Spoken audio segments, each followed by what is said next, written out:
Bismillahirrahmanirrahim. Assalamu alaikum dear students. My name is Aisha Salim. I hope you all are fine and doing well.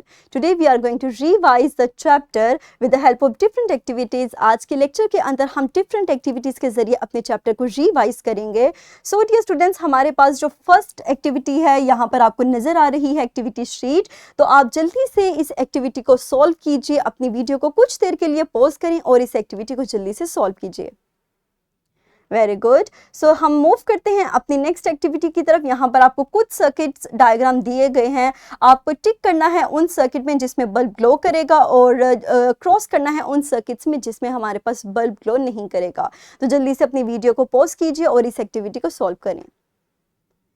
Very good.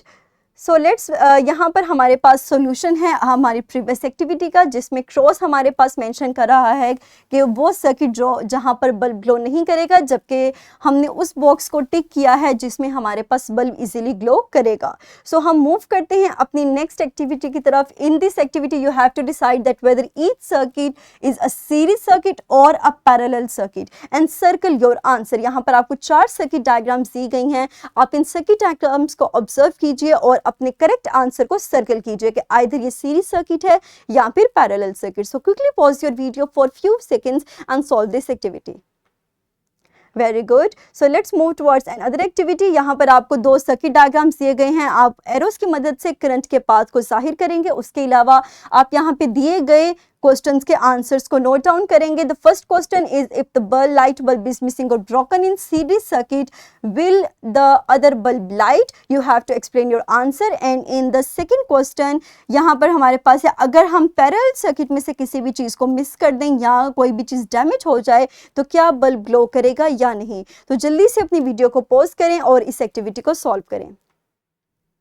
Very good. So this is the solution to our activity. ये हमारी activity का solution है. हम यहाँ पर red arrows के ज़रिए से आपको करंट का पाथ दिखाया गया है. और अगर हम क्वेश्चन की बात करें तो हमारे पास जो फर्स्ट क्वेश्चन था कि सीरीज सर्किट में से अगर हम किसी कंपोनेंट को डैमेज कर दें या फिर उस कंपोनेंट को रिमूव कर दें तो हमारे पास करंट का पाथ इनकम्प्लीट हो जाएगा और इलेक्ट्रिसिटी फ्लो नहीं करेगी. लेकिन अगर पैरेलल सर्किट की हम बात करें तो चूंकि करंट स्प्लिट हो जाता है डिफरेंट मल्टीपल पाथ्स में, तो इससे कोई फर्क नहीं पड़ता कि आपने अपने कंपोनेंट को रिमूव किया है या मिस किया है.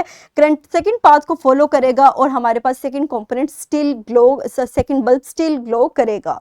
नेक्स्ट हम मूव करते हैं अपने माइंड मैप की तरफ, जिसकी मदद से हम अपने टॉपिक्स को रिवाइज करेंगे. तो इस चैप्टर के अंदर हमने सबसे पहले पढ़ा स्टैटिक इलेक्ट्रिसिटी के बारे में. That is due to the presence of charge particles and the imbalance in these charge particles causes static electricity. और हमने इसकी कुछ एग्जांपल्स भी पढ़ी थी, जिसमें हमने डोर नॉब की एग्जांपल को पढ़ा. उसके अलावा हमने देखा कि किस तरह चार्जेस की मदद से हम स्प्रे पेंट्स को इजीली अटैच करवा सकते हैं टारगेट मटेरियल के ऊपर. इसके अलावा हमने देखा कि किस तरह चार्ज पार्टिकल्स रेन के दौरान लाइटनिंग प्रोड्यूस करते हैं. अगर हम इलेक्ट्रिक चार्ज की बात करें तो हम इसके फ्लो को, basically the flow of electrons, हम उसको नाम देते हैं इलेक्ट्रिक करंट का. और वो पाथ जो इलेक्ट्रिक करंट फॉलो करता है, that path is known as electric circuit. And when we talk about the components of electric circuit we have battery, switch, output. That कोई भी कंपोनेंट हो सकता है, बल्ब हो सकता है या फिर कोई बेल हो सकती है. उसके अलावा रजिस्टर या कैपेसिटर. इलेक्ट्रिक सर्किट्स को हमने डिवाइड किया है 2 टाइप्स के अंदर. First one is on the basis of completion of path and second one is on the basis of arrangement of components. अगर हम पाथ की बात करें तो हमारे पास 2 टाइप्स हैं. First one is the open circuit and second one is the close circuit. Open circuit के अंदर हमारे पास पाथ इनकम्प्लीट होगा और इलेक्ट्रिसिटी फ्लो नहीं करेगी. जबकि क्लोज सर्किट की बात करें तो हमारे पास पाथ कंटिन्यूस होगा और इलेक्ट्रिसिटी इजीली फ्लो करेगी. अगर हम कंपोनेंट्स की अरेंजमेंट की बात करें तो हमारे पास अरेंजमेंट की बुनियाद पर 2 टाइप्स हैं सर्किट की. First one is the series circuit and second one is the parallel circuit. So as you can see in series circuit हमारे पास component side by side arrange होते हैं, जबकि पैरेलल सर्किट के अंदर हमारे पास कंपोनेंट्स की अरेंजमेंट पैरेलल होती है.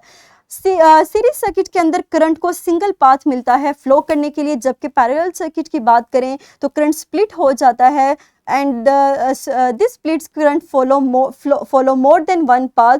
और इसी तरह हमारे पास करंट पूरे सर्किट के अंदर फ्लो करता है. हमारे पास सीरीज सर्किट के अंदर same amount of current flows where as in case of parallel circuit current split होता है और हर component full voltage of current receive करता है। अगर सीरीज सर्किट की बात करें तो हम किसी भी किस्म का डैमेज करें या फिर किसी भी कंपोनेंट को रिमूव कर दें तो पाथ इनकम्प्लीट हो जाएगा और करंट फ्लो नहीं करेगा।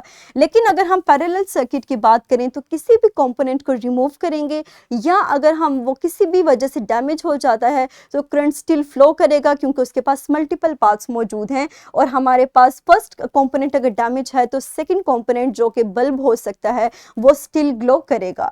इसी तरह हमने पैरेलल सर्किट के यूजेस को देखा जिसको हम डेली लाइफ में इस्तेमाल करते हैं, लाइक इन इलेक्ट्रिकल एप्लायंसेस। उसके अलावा प्लग सॉकेट्स और चैंडलियर, ये हमारे पास वो तमाम एप्लीकेशंस हैं जो कि हमने पैरेलल सर्किट की डिस्कस की थी। उसके अलावा हमने डिफरेंट फैक्टर्स को डिस्कस किया, लाइक नंबर ऑफ बैटरीज, इसके अलावा number of bulbs, type of wire, length of wire and thickness of wire.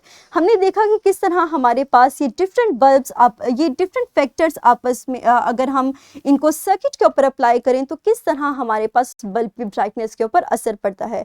किसी फैक्टर में हमने रेजिस्टेंस को डिस्कस किया कि रेजिस्टेंस हाई होगी और बल्ब ग्लो लेस करेगा, अगर हम उसकी रेजिस्टेंस को कम कर देंगे तो हमारे पास बल्ब की ब्राइटनेस ज़्यादा होगी। तो ये थे वो कुछ टॉपिक्स जिनको हमने इस चैप्टर के अंदर डिस्कस किया और हमने डिफरेंट एग्जांपल्स के ज़रिए और स्किल्स के ज़रिए हमने इनको बेहतर तरीके से समझा। मुझे उम्मीद है कि आपको आज का लेक्चर क्लियर हो चुका होगा। That's all about today's lesson. इंशाल्लाह अगले लेसन के अंदर हम अपने चैप्टर नंबर 10 को डिस्कस करेंगे, that is about magnetism. So dear students, that's all about today's lesson. इंशाल्लाह अगले लेक्चर के अंदर हम अपने लेसन को, अपने एक न्यू चैप्टर को स्टार्ट करेंगे। सो तब तक के लिए अपना ख्याल रखिएगा। Thank you very much and अल्लाह हाफिज़।